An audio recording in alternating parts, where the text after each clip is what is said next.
Hello, everybody. Thank you for coming out. It still feels a novelty to be able to have guests from out of town in person. So I'm very excited to welcome all of you here.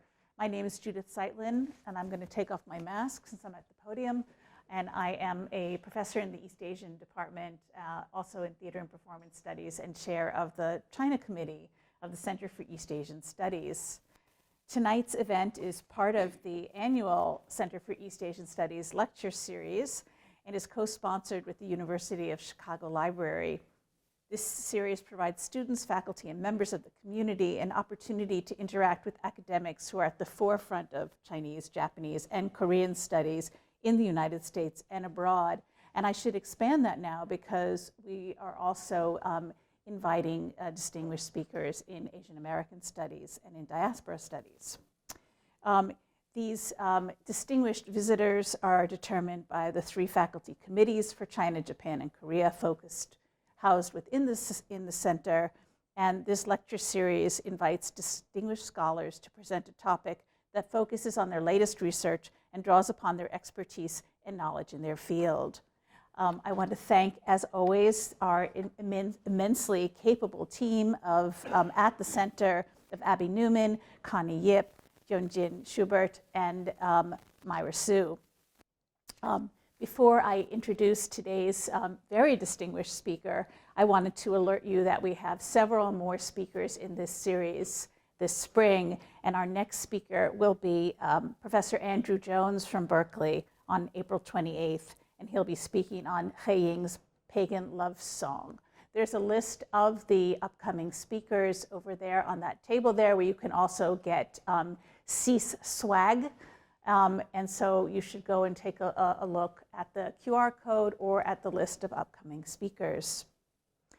So now it's my pleasure to introduce Dr. Laurel Kendall. She is the second lecture of our 2021-22 academic year. And she is known to many of us because she is the longtime curator of Asian and now African and Pacific ethnology. And she's the division chair in the Division of Anthropology at the American Museum of Natural History in New York City. She is also a professor at the Richard Gilder Graduate School, which is the graduate program at the museum, where she's trained many budding anthropologists and ethnologists. She's had every honor in our profession, including serving as the president of the Association for Asian Studies in 2016 and 2017.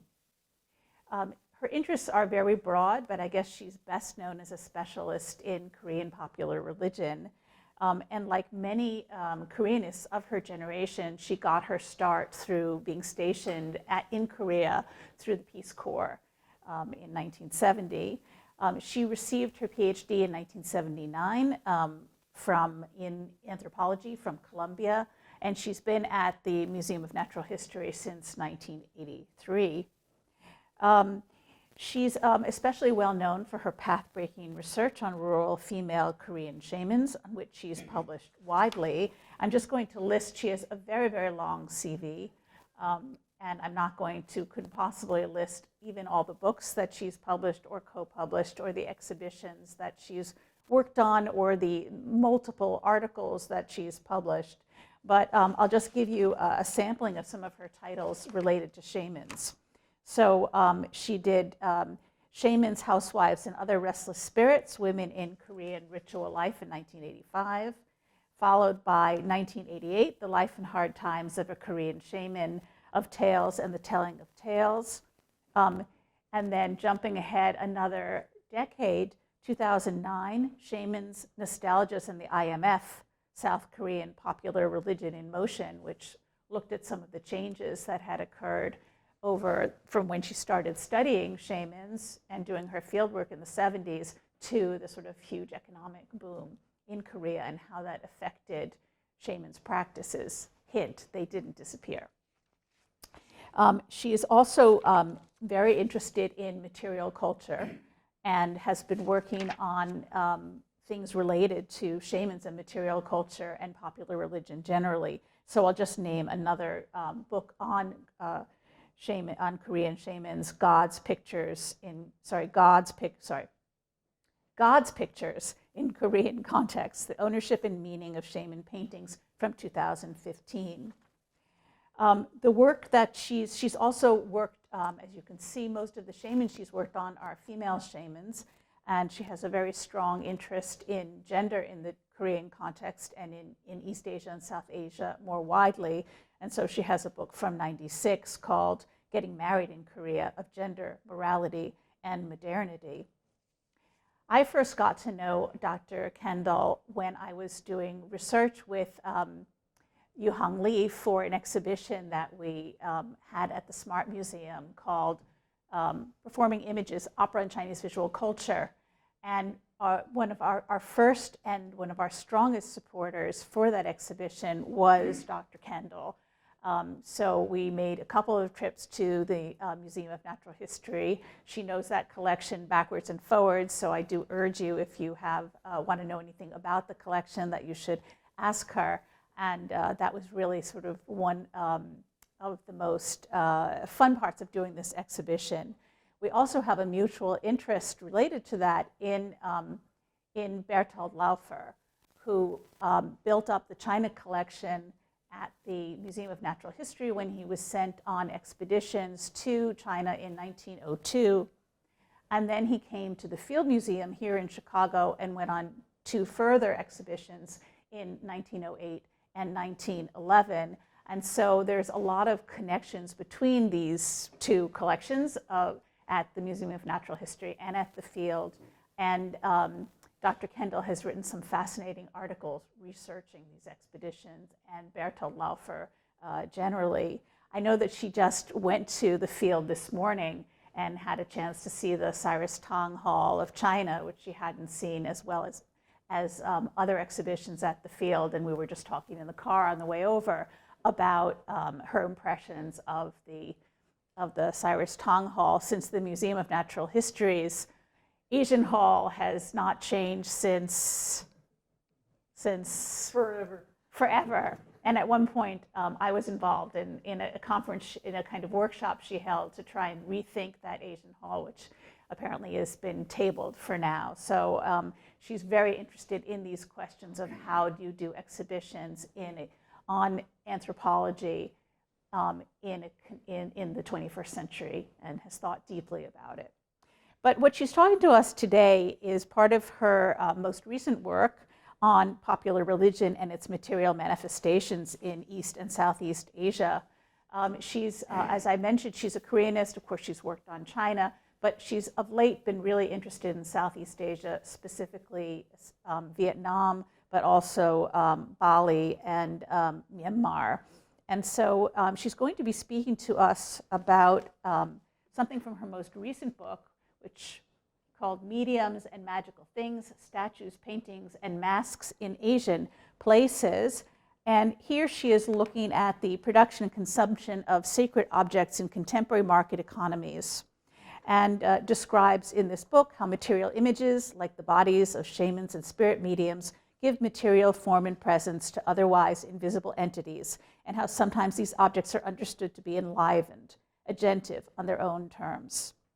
So I don't want to keep you any longer. You can see the announcement of her talk, Gods and Things, Looking at and Beyond Korea. So please welcome Dr. Kendall. Thank you, Dr. Zeitlin. And we are all celebrating this slow return to normal.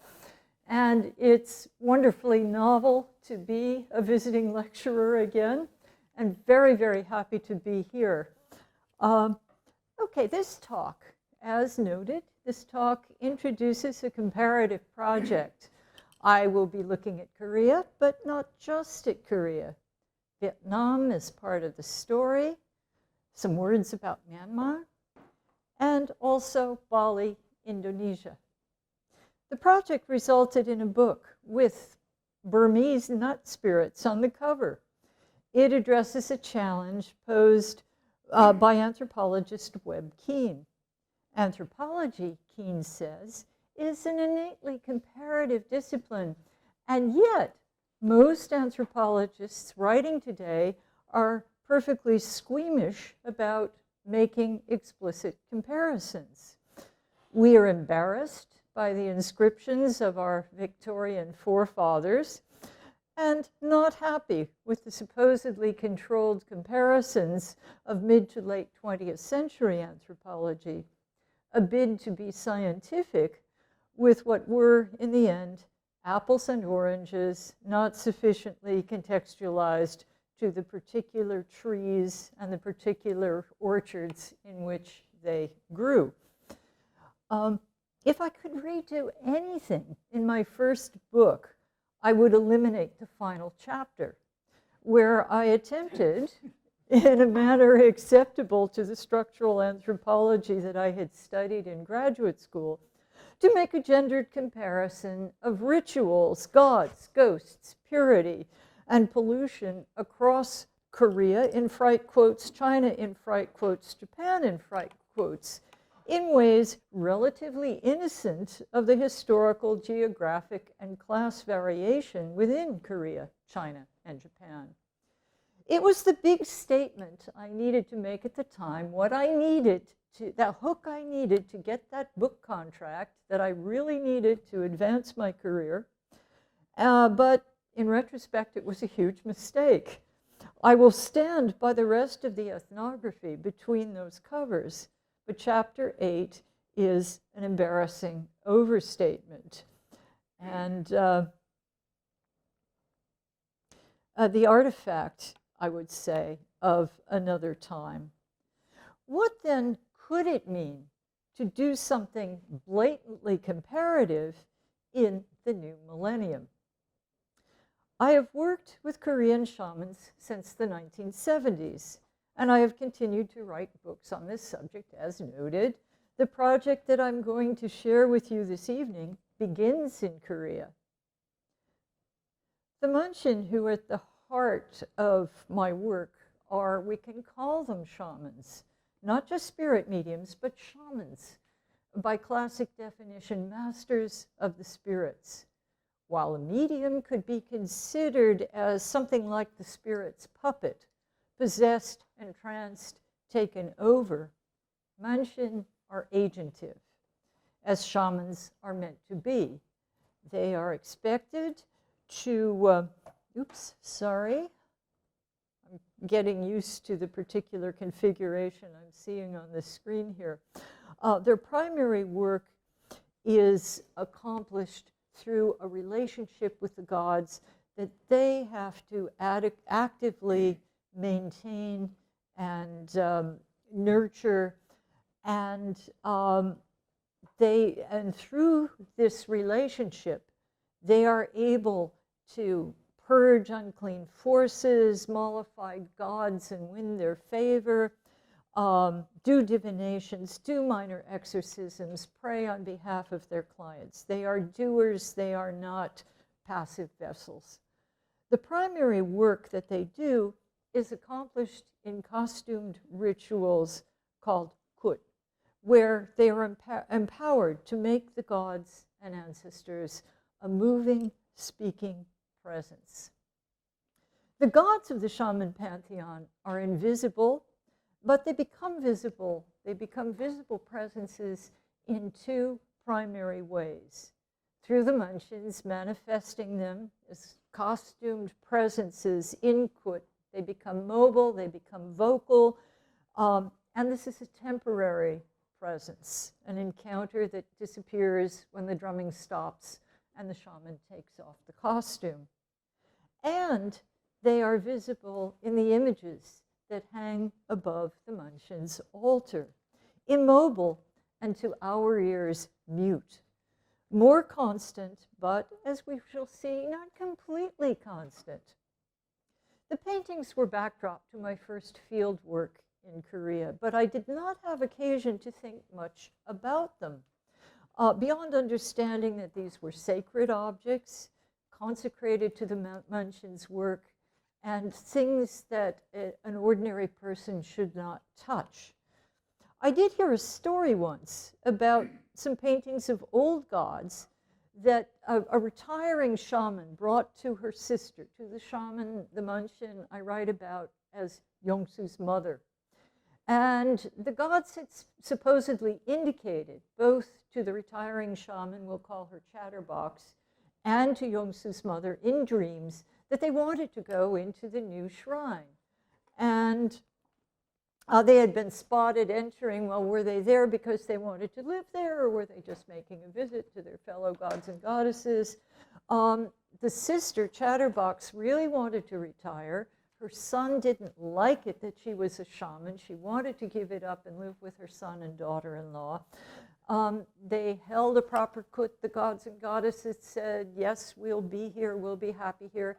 And so they were taken into this narrow shrine room, and the new gods and goddesses were underneath the old gods and goddesses.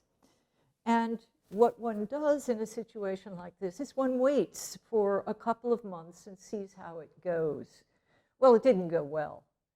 Business was off for Yongsu's mother. She was ill.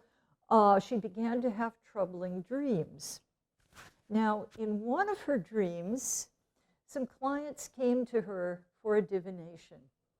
When a Munshin divines, she's helped by a deceased former shaman who has become her primary body governing god in her pantheon, who gives her the inspiration to divine for ordinary women. The women come, they sit in front of that tray. It's an ordinary Korean meal tray, and there are coins on it, and there's rice on it, and she shakes the bells in her ear, and she says, give me the correct words to tell this client.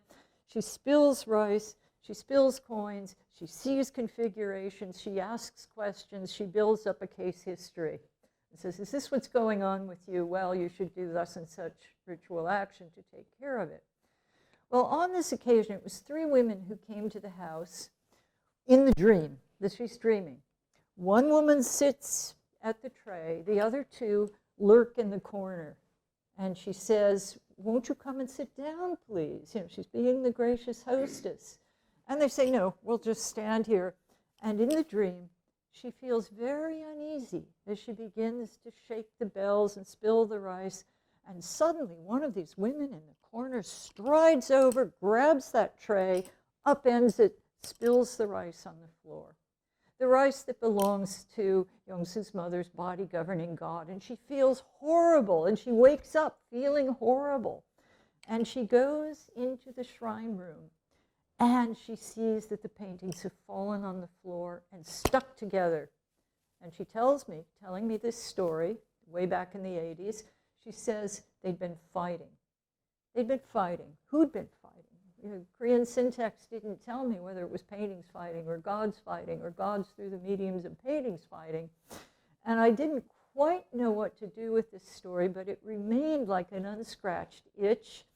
I set it aside to come back to later, and in this lecture I will set it aside for a little bit and come back to it later. Fast forward to the north of Vietnam, early in the new millennium, where in my work as a curator at AMNH, I had an opportunity to work with the Vietnam Museum of Ethnology on an exhibit that would become Vietnam Journeys of Body, Mind, and Spirit, which opened in New York in 2003 and closed in Hanoi in 2004. Now, as part of the plan for this exhibit, the spirit mediums in charge of Phu Sai Temple, which is the seat, like the Vatican, of Mother Goddess worship in Vietnam, they offered, we wanted to include Mother Goddess rituals in our presentation of Vietnamese culture, and they, at great expense, had crafted the 3 Mother Goddess figures you see in the back row, beautifully carved and gilded. They saw this as a way to make their religion known to people abroad, win dignity and respect for their religion.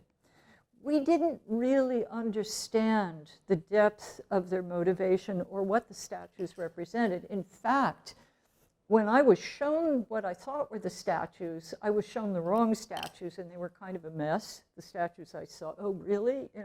Somebody made a mistake. And then 9/11 happened, and we were told we had to cut our budget by 1/3. And the statues were obvious candidates to cut because they were very fragile. They would cost a great deal to ship to New York.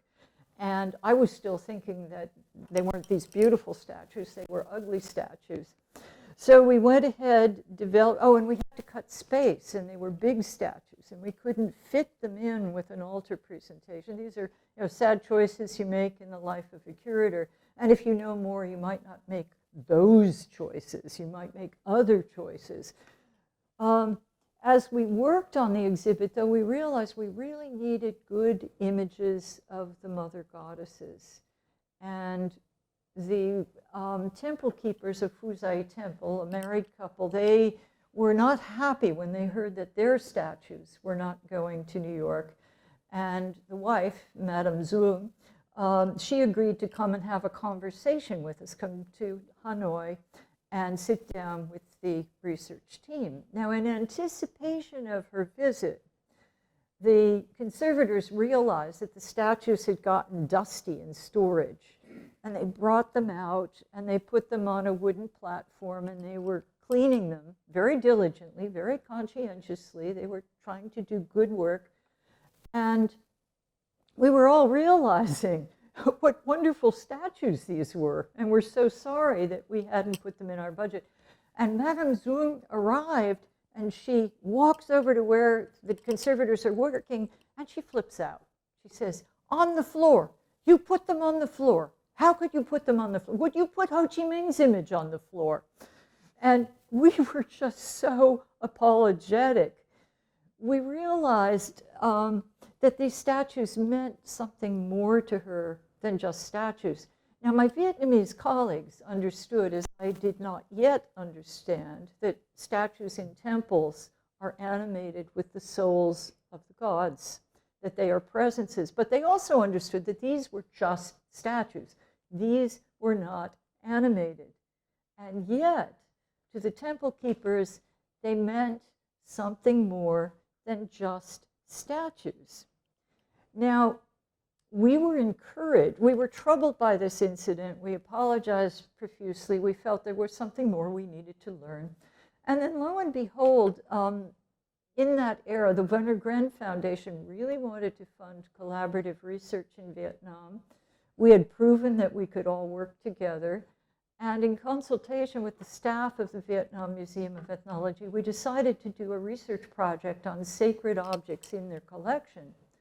It was a new museum. Everything was collected within the last 10 years. We could go back to the people who had made things and used things and find out how they understood the sacredness of the objects and how they, whether they considered the objects had become neutral matter in the museum, or whether there were ways the museum should continue to show respect for the objects.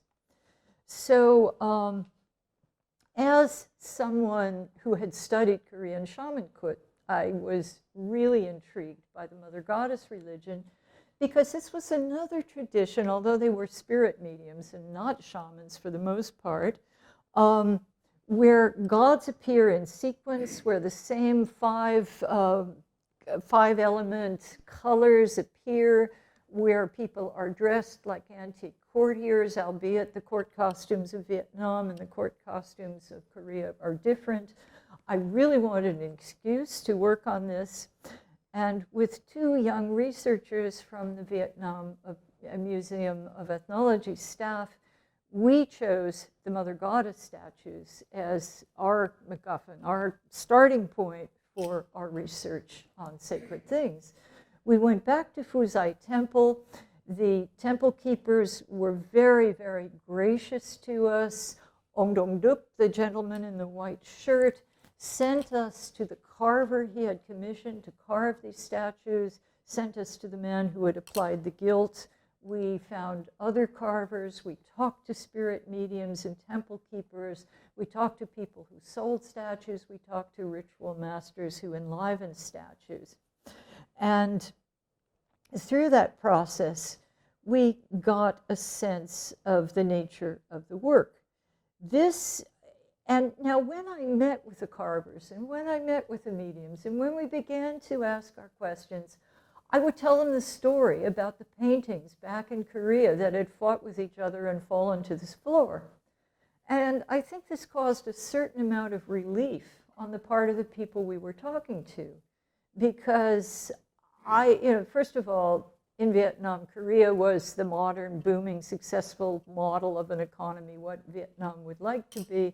Second of all, I was a Western woman, and I was accepting of the fact that gods or paintings could fight with each other if they were misappropriately placed and fall to the floor. And there was relief, and we could get down to talking about statues and the work that statues are intended to do in temples in Vietnam. This was the beginning of my education in magical images and the start of a comparative project that would eventually draw in Myanmar and Bali and draw me back to shaman shrines in Korea and the matter of the fallen paintings. In Vietnam, under high socialism, there had been many acts of iconoclasm and consequences abducted to them. Everything from deaths, flash flooding, chronic arthritis. And now, as the market came back, as Vietnam became more prosperous, temples were restoring old statues, doing repairs, commissioning new statues. Individual mediums had the money, the resource, where before they would just stick paper images on their walls, which were not nearly as well incarnated and powerful, could now afford small, cheap statues that some of the workshops were providing. So it was a very good moment to be going around talking to carvers and asking questions about statue protocol. All of my adult life, and this will sound incredibly naive to some of you, but all of my adult life, I had been paying respect to Buddhas in temples. I had been bowing. I had been having my form corrected by various Korean grandmas, and paying my respects as others did. But what I didn't know, and what my Vietnamese colleagues understood very well, is that through ritual acts, the statues had been made into social entities. After being ceremoniously placed on the altar, the cavity in the statue body would be filled with animating matter, sometimes regarded as an approximation of human organs, amulets, and other appropriate matter. On a lucky day, in the dark midnight hour of the rat, a ritual master or a monk would bring the statue to life with appropriate ritual as the culminating act, awaken its senses and open its eyes. Or maybe I should say his or her eyes. We studied the protocols for making and enlivening what carvers and spirit mediums considered necessary to make a powerful statue as a container for an animating presence, and the statue's subsequent careers, including disposal, including their sometime appearance on the art market. When I searched the literature, I found many specialized studies from India, China, Japan. I was surprised by how widespread these ideas seem to be, that the image is transformed by ritual action into presence, and that the presence becomes consequential. And I was tempted to further comparative work, building my own questions upon the already existing scaffold of good work.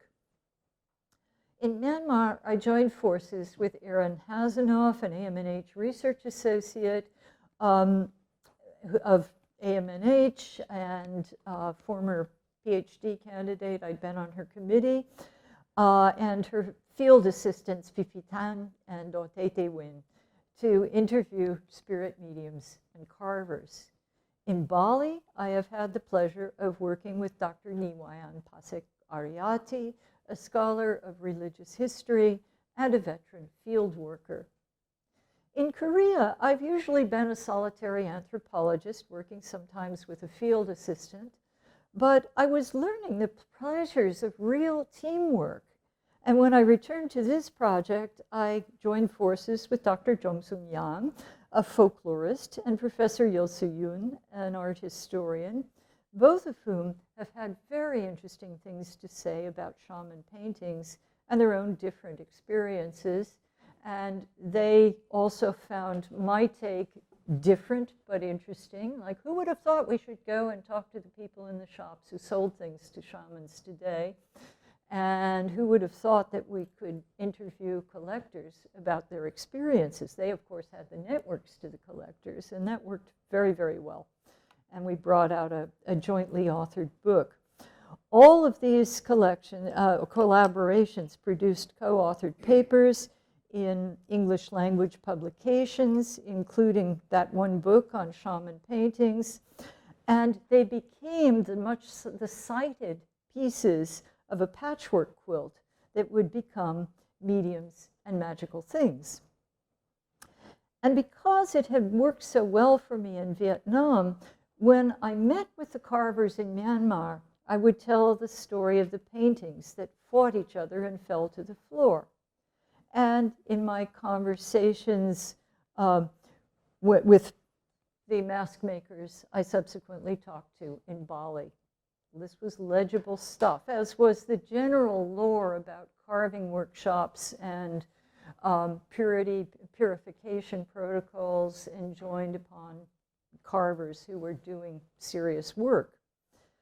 I came to imagine this project as a wide-ranging and vicarious dialogue between conversation partners in different places who have never met face to face. A carver in Vietnam told me this, I would say. A mask vendor in Bali told me that. In a South Korean shaman shrine, the paintings fought with each other and fell to the floor. I approached this work through three affordances that enable the work images do. By analogy, by affordance, I mean something like the handle on a coffee mug, the thing that they're all different kinds of mugs, but it's that handle that enables you to bring the mug to your lips so that you can ingest the warm liquid. Birgit Meyer from the field of material religious studies calls for a deeper appreciation of how sacred objects are fabricated.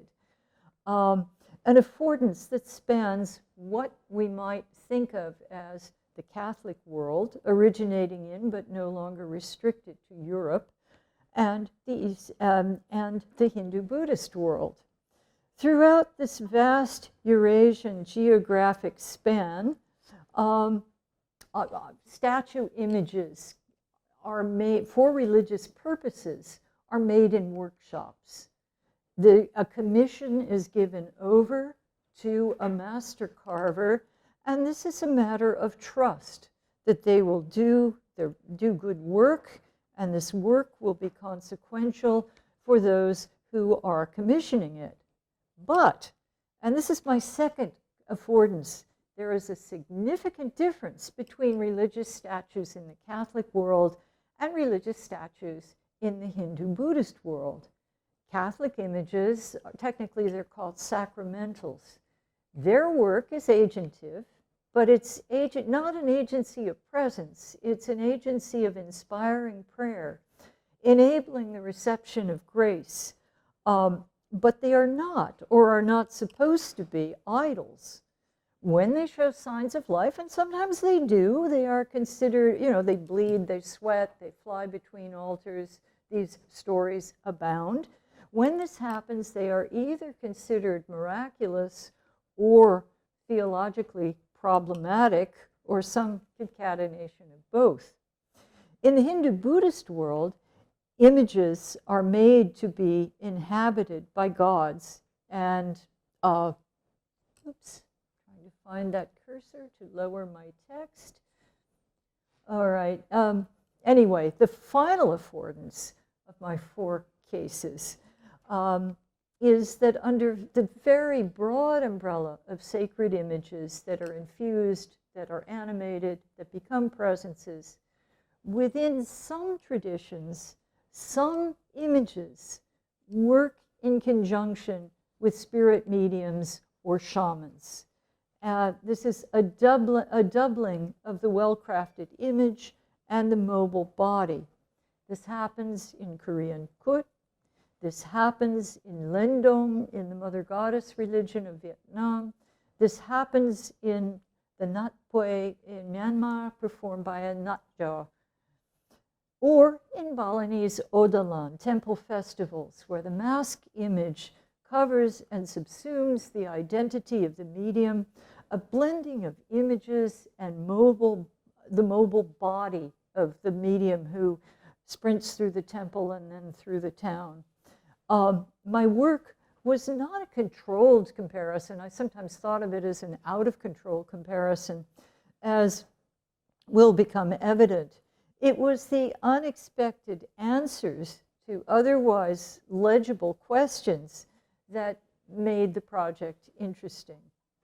In the carving workshops of the Red River Delta of Vietnam, I learned the importance of craft, using properly seasoned wood and working it with a knowing hand, a knowledge of tradition and a clear vision in the mind and eye to make a proper image. Not just good wood and excellent skill, but in the most traditional workshops, attention to some things we might consider magic.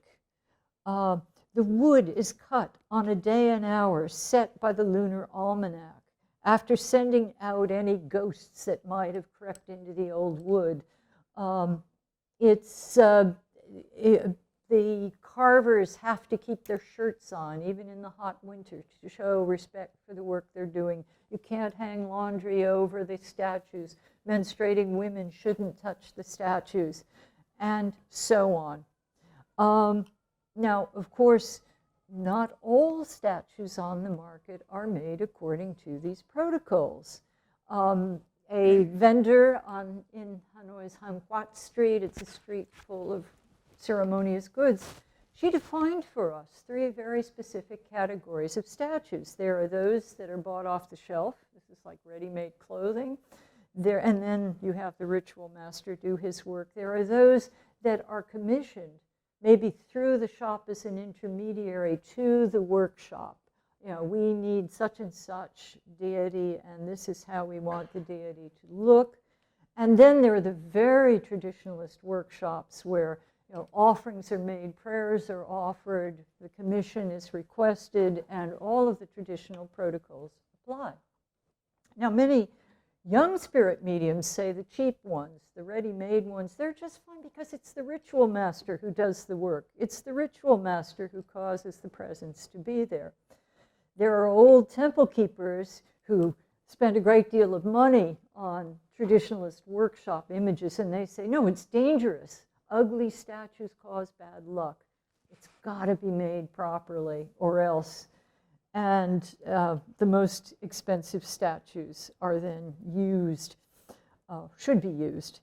Myanmar is also in the Buddhist world, although it's a Theravada, not a Mahayana place. It has its different ritual calendar. But from what I had read before going there in 2011, images are also animated. Nut spirits are invested with the nut's butterfly soul, and they live in close association with the spirit mediums who bathe them, carefully tend them, dress them. Note the arrangement in the basket. This is a basket of nut images that's been brought to a temple festival.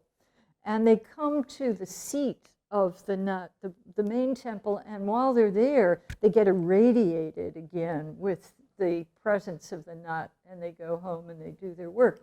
All right, but now logically, and for their protection, they would have been piled in the basket, you know, one on top of the other. No, they're set so they can look out. You know, they can see the journey as they're traveling along, their presences. I had been curious about the Nat Pue for a long time. It was a place like the Kut where deities appear in sequence.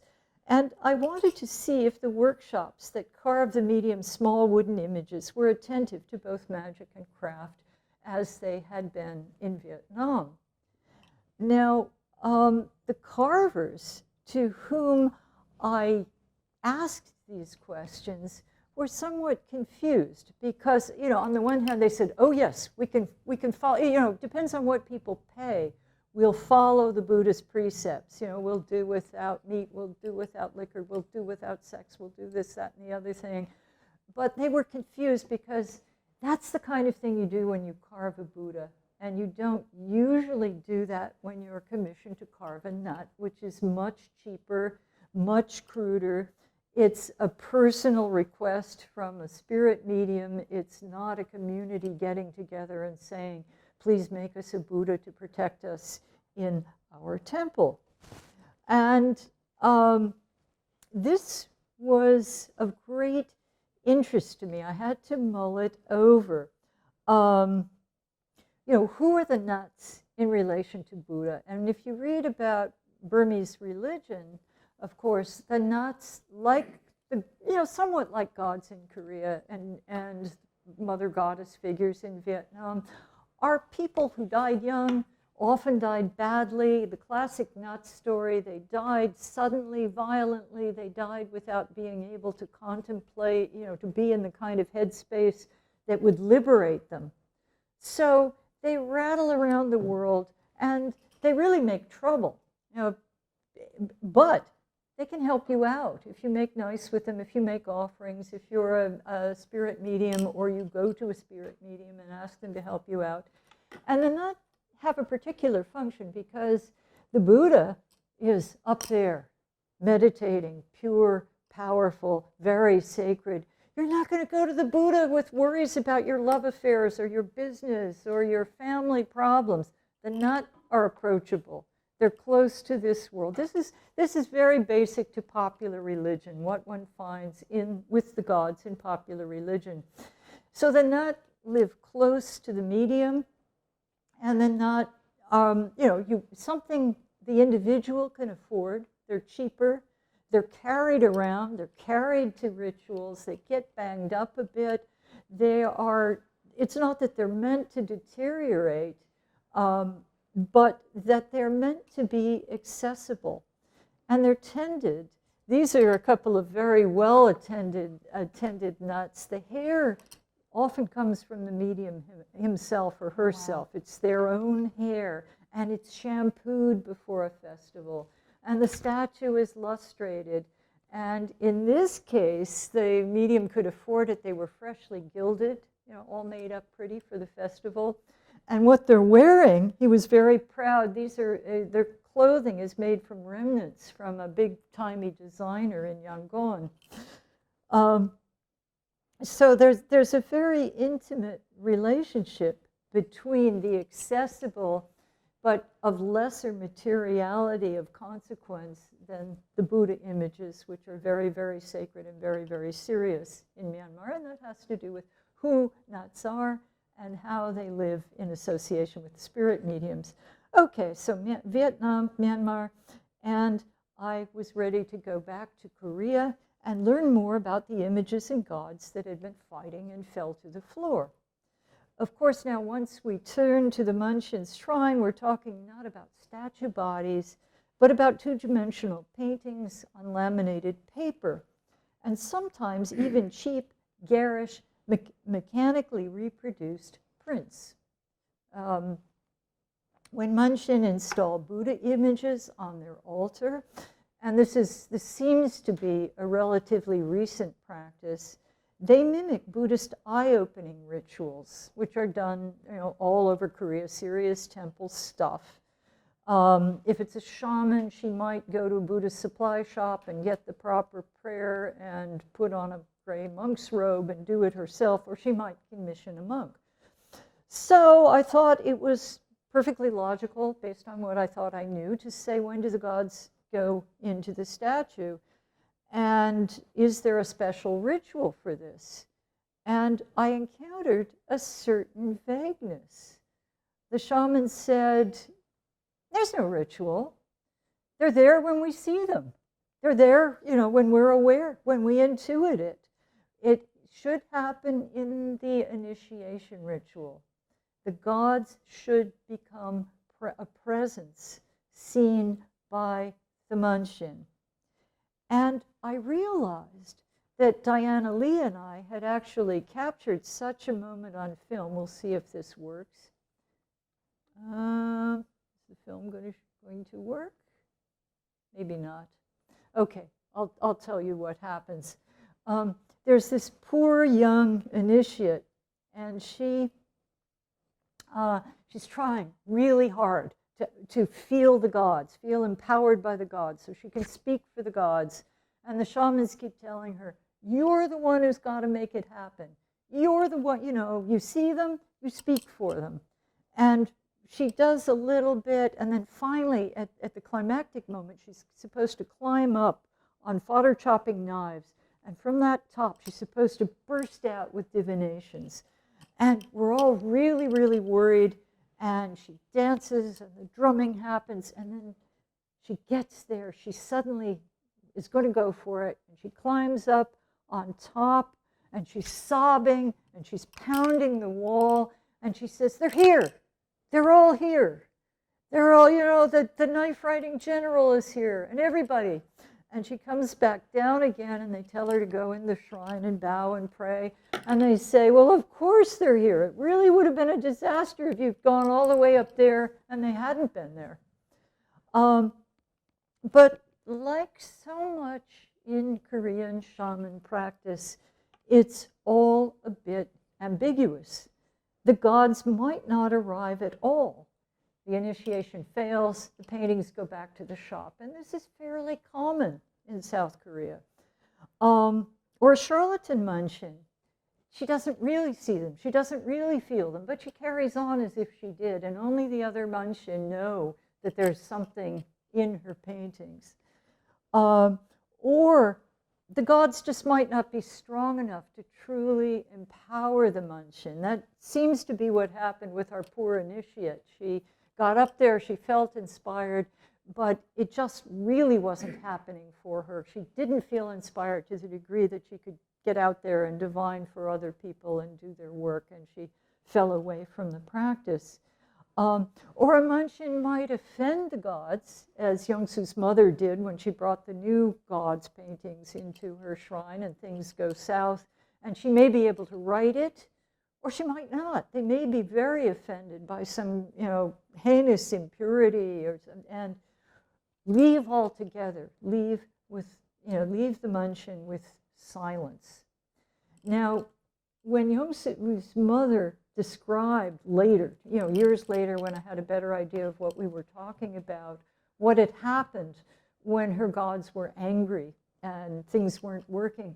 She said it was like, it used to be they'd give me this clear flow of inspiration. I would see things, I would hear things. And they called the inspiration Myungi, bright energy.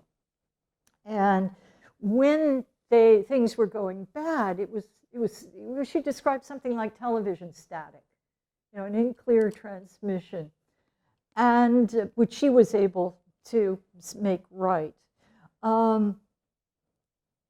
And this lack of fixity, this absence of liturgical certainty, this ultimate reliance on the variable powers of the Munshin to draw the gods' inspiration, suggests to me a distinction between the Korean Munshin as a shaman. She's the one who's agentive in the relationship. She's the one who's got to make it happen. And that of the Badong or Ongdong in Vietnam, the Nut Jaw in Myanmar, where, all right, the image, it's a liturgical process. You do it right, and you've got the god is present in the statue. It's like if you've got good ingredients and you follow a recipe, you've got a souffle. The Munshin is somebody who's got to make that souffle without a recipe, and somebody might slam the door of the oven and cause it all to collapse. It's like that, and it's on her. This is, I saw a productive contrast that affirmed my sense of what Korean shamans are. Some Munshin and the very few traditionalist painters who remain in South Korea consider the careful production of the painting as something that helps the process. This man, An Jung-mo, he's one of very few traditionalist painters. Shamans consider it a mark of tremendous distinction to have his paintings in their shrine. And people say if a shaman has his paintings in her initiation ritual, the gods might come out, a greater percentage. It ups your odds of drawing them in. And he described, again, traditional purity and pollution. He doesn't drink, he doesn't smoke, he doesn't have much social life. He's afraid of going outside during a commission because he might see an accident or a quarrel, and that would be inauspicious, and that would affect the painting. Okay, he's rare.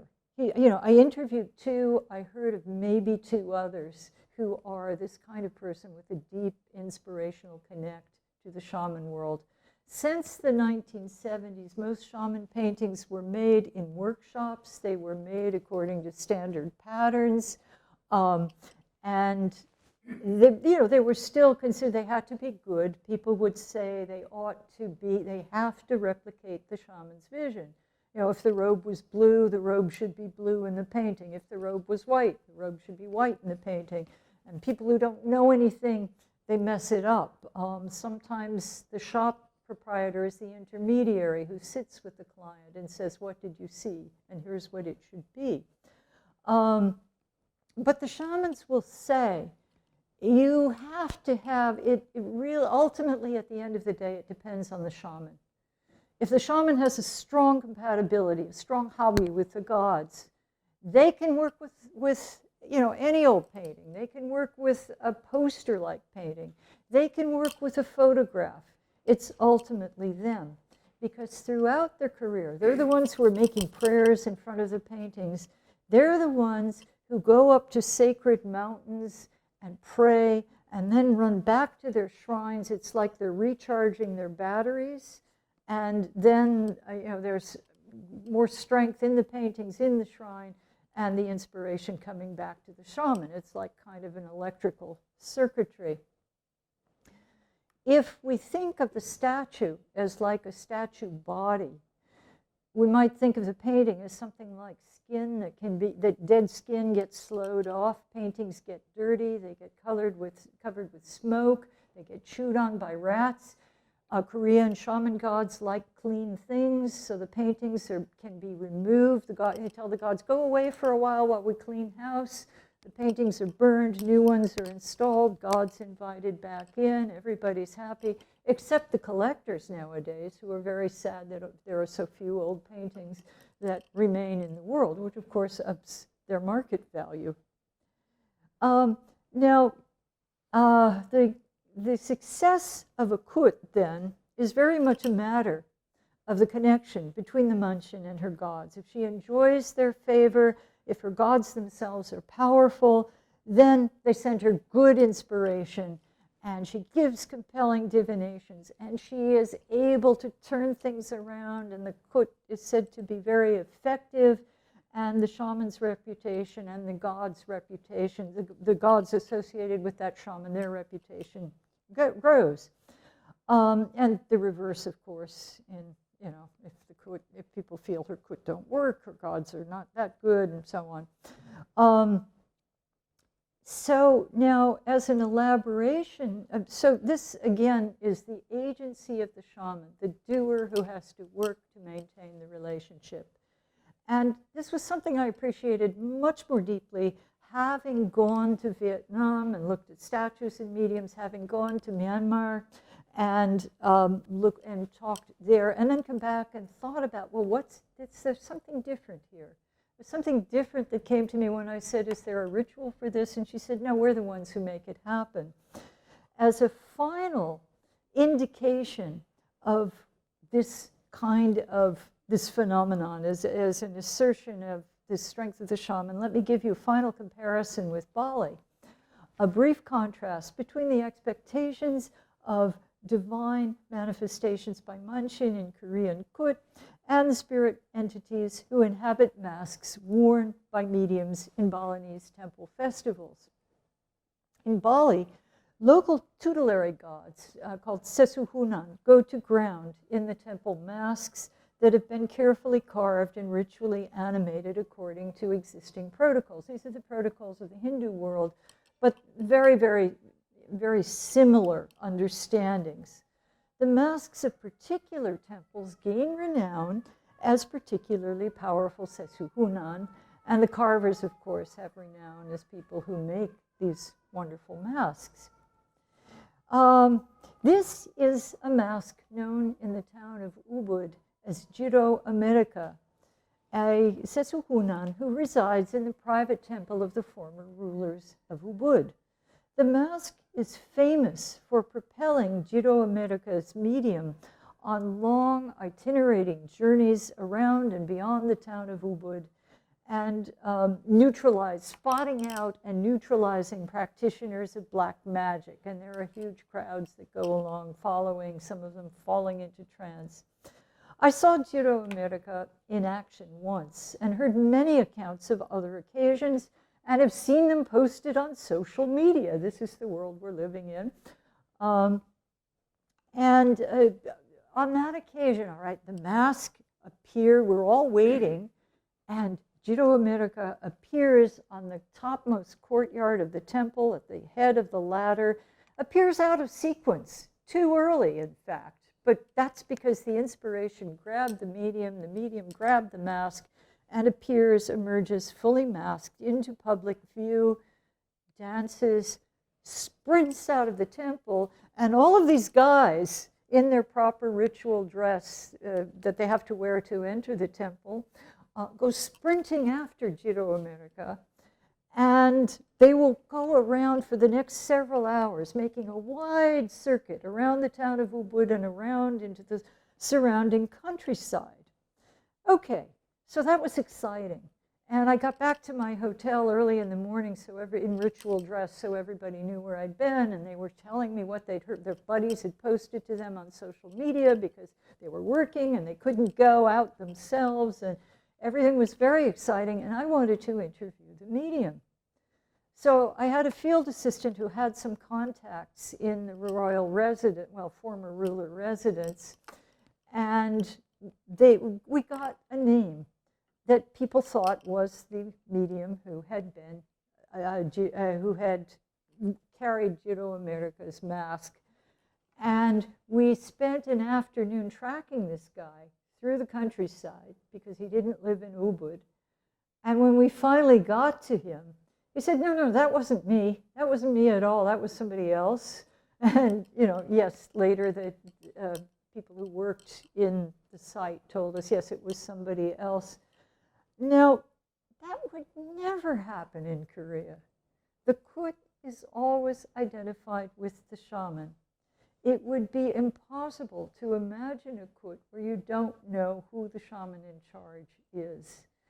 And that to me was something about the difference between the medium who is an enabler, loans the body, but it's the deity through the mask itself that's doing the work.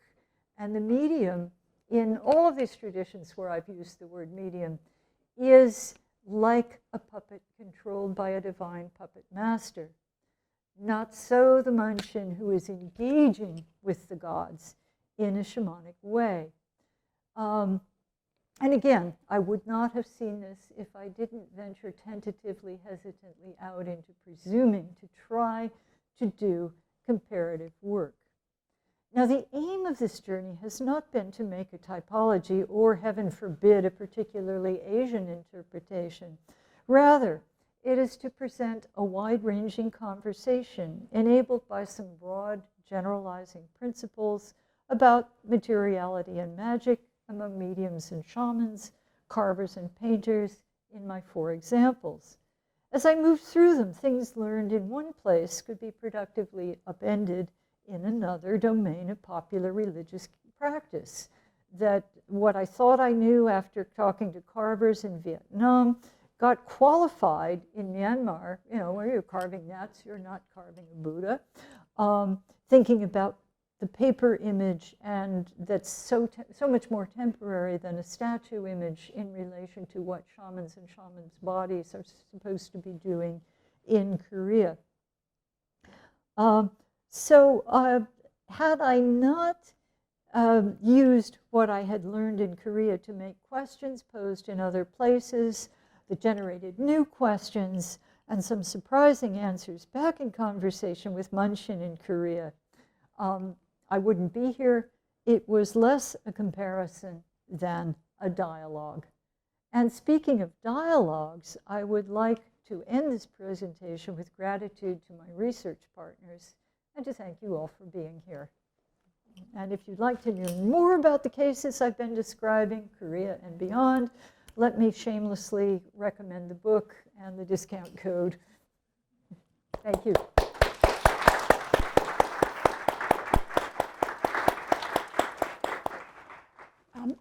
Do we have time for questions? Do we have time for questions? Yes, we do. Okay. So we can do it two ways. I can moderate, Okay. or, Why not? You know everybody. well, I don't know that I know everybody, but I'll try. Okay, so do we have any questions after that kind of amazing talk? Yeah, Paul. Just a preliminary one. So I appreciated that in you left behind the kind of structuralist moves of your earlier work, and here you have a very rich set of things to compare. And I'm just curious, how do you think about it now in this sort of broad methodological terms, if you do? I mean, what's the kind of comparative ground in your thinking? The comparative ground is in that I've used, at least that I've structured this research with. And it was kind of emergent in the process, was thinking in terms of affordance. And I came to see it as like the nested matryoshka dolls. The Russian dolls are the Easter eggs, that you have the big egg, and then you have the little egg, and then you have the little chicken in the middle. And for me, it was, all right, the big comparison is the idea of workshop production. Because that doesn't happen in every instance of the use of religious images, but it has been a very long tradition across Eurasia, which leads to all sorts of interesting considerations about representations of the human form and the absolute evocativeness of the representation of the human form, and the fact that there are experts, skilled people who do this work. And all right, so that's number one. Number two is that distinction between the Hindu-Buddhist world and the Catholic world, where in the Catholic world they're not supposed to be presences. Sometimes the power of the human form is such that they slide into presence, but that's a problematic presence. And that's a whole interesting story that a lot of people are writing on now. But versus traditions where right within the ritual protocol, images are made to be enlivened. Images are made to have their eyes open. There are texts that tell you how to do this.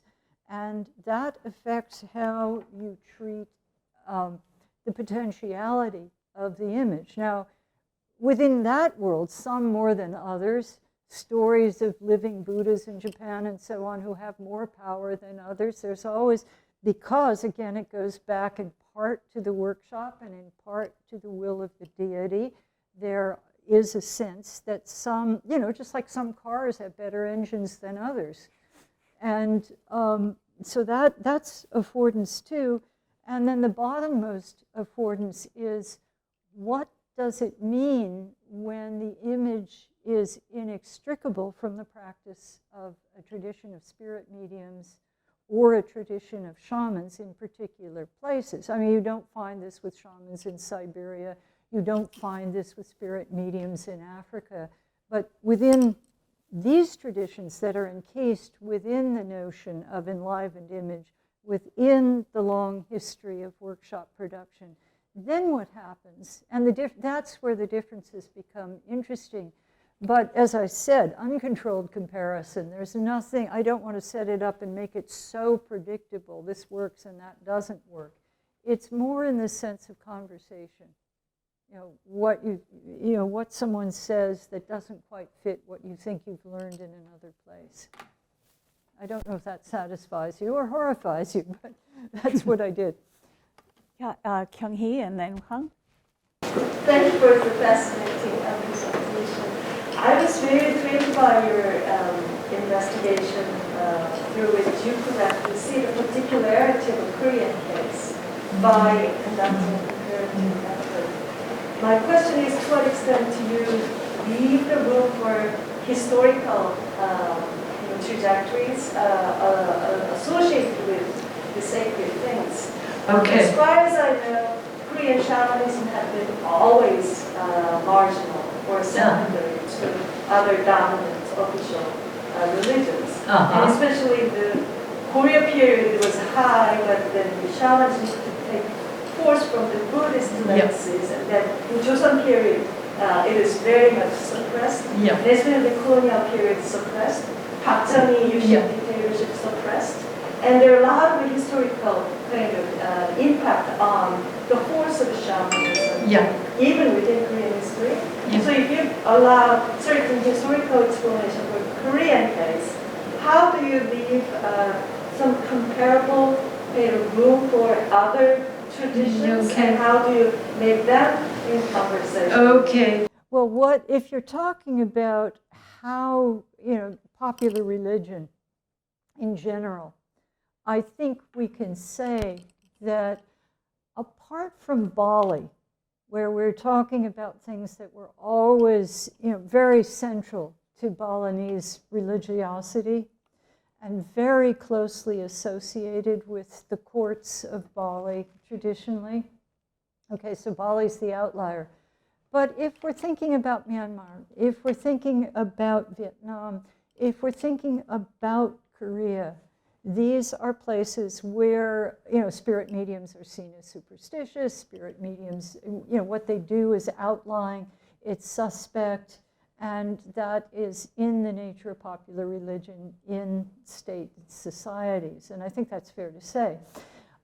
If we're talking about images and the use of images in Korea, the oldest known textual evidence of the paintings on the wall and the Manshin using them, and something that actually looks like what has come down to us today, that is a late Koryo text. Not Konguryo, but Koryo. The state society, it's a Confucian writing about how dare they appropriate these Taoist-looking figures, these shrine-style paintings, and put them in their crazy shamanic context. So yes, I'm writing about marginal things. That's why I'm interested in them. Anthropologists study this kind of stuff. I don't know if that answers your question. Thank you very much for this very interesting talk. A lot of things I'm very interested in. One is this relationship between statue and painting, because they appear many times together in different contexts, in different places. I just wonder, you also use a term like a materiality and power, or magic.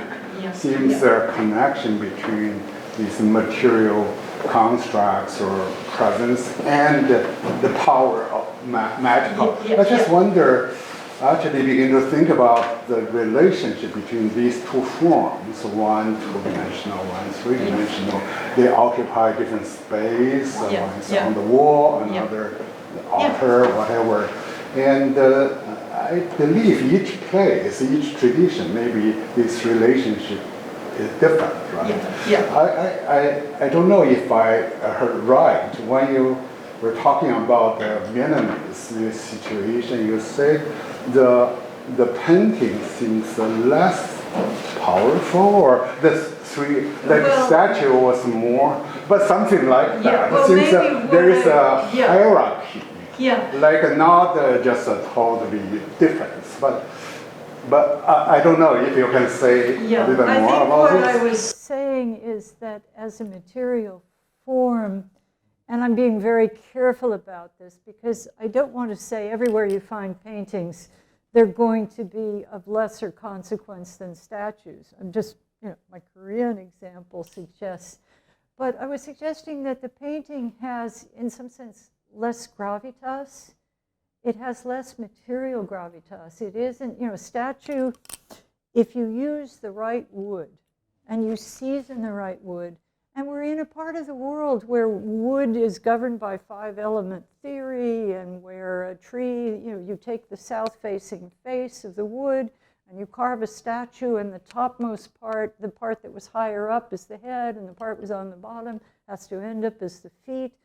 And you season it so well. And in Bali, oh gosh, the protocols around selecting the wood. You have to have a tree, a particular pule tree, and it has bumps. And the bump has to have been hit by lightning, or at least somebody's had to see lightning enter it in a vision. And you do all of this, of course, on a lucky day, and so on. In Korea, the concern is basic cleanliness. You use pure Korean paper. And there's some concern in Korea about, is it really pure Korean paper anymore? Because the mulberry fiber comes from Thailand. And there's some chest beating about the purity of Korean handicraft. But that the paper, statues are repaired, paintings are burned and replaced. And that's a basic difference to me. Although, there is a change. Those shamans who still are holding old paintings, just as folklorists have taught them the value of who they are and what they do, and they now express themselves through a language of being heritage bearers, and this gives them dignity. They have also, through all the curiosity about their old paintings, the ones who didn't give them up for a little offering so they could replace the painting with a nice new one, but are still holding the old ones and know they're valuable, they hold on to them, and they're concerned about how do we clean it, how do we preserve it, and so on. That has been a transformation. And they've also thought in terms of legacy. Which museum will they go to when I pass on? Thank you. Wei Zheng? Thank you so much for the very rich talk. And I'm very interested in the part you're talking about the workshop. And you have wonderful images. If you don't mind going back to that image. Oh, sure. For the colors who. Okay, the Vietnamese workshop? That's right, yeah. Yeah, okay.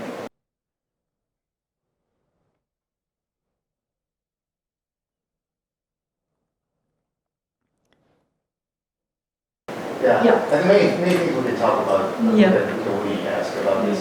But one thing that strikes me kind of right away is that all the statues are identical.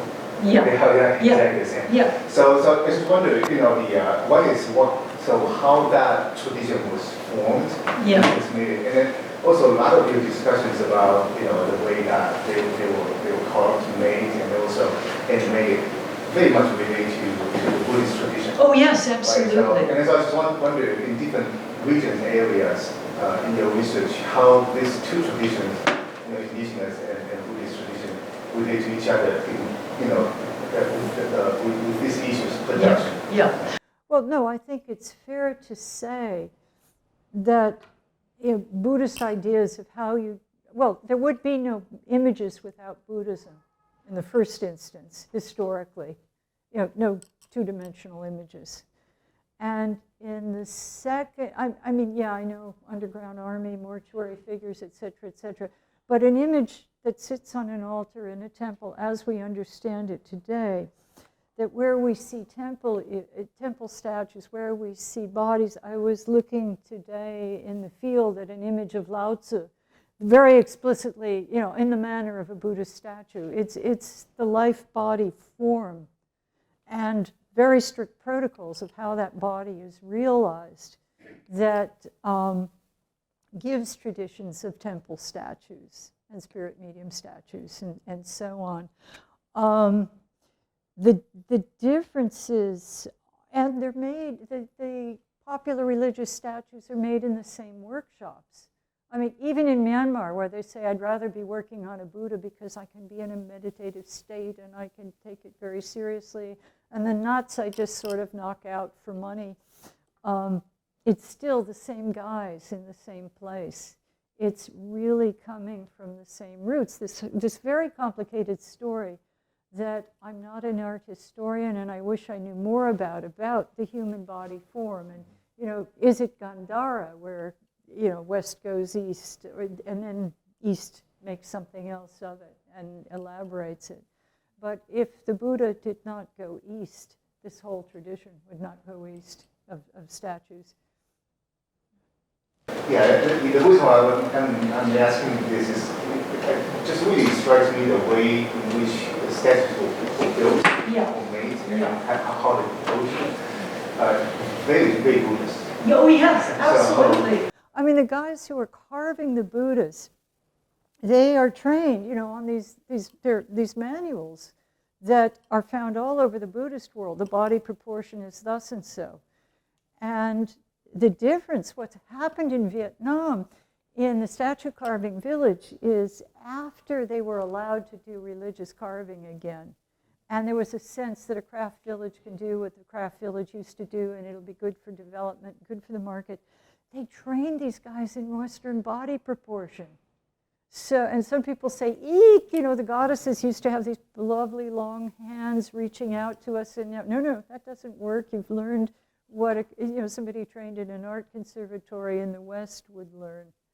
And, you know, just as actually earlier, the carvers of Catholic statues learned Western body proportion, and I mean really Western body proportion, because they're carving Western dudes. You know, the saints are these Western guys, and they have beards, and they have a slightly different color palette. And I saw in the notebook of a now deceased, very well-known carver of Catholic statues, and it's just like Michelangelo. He's got the body proportion diagram that he's trying painfully to reproduce in his own work.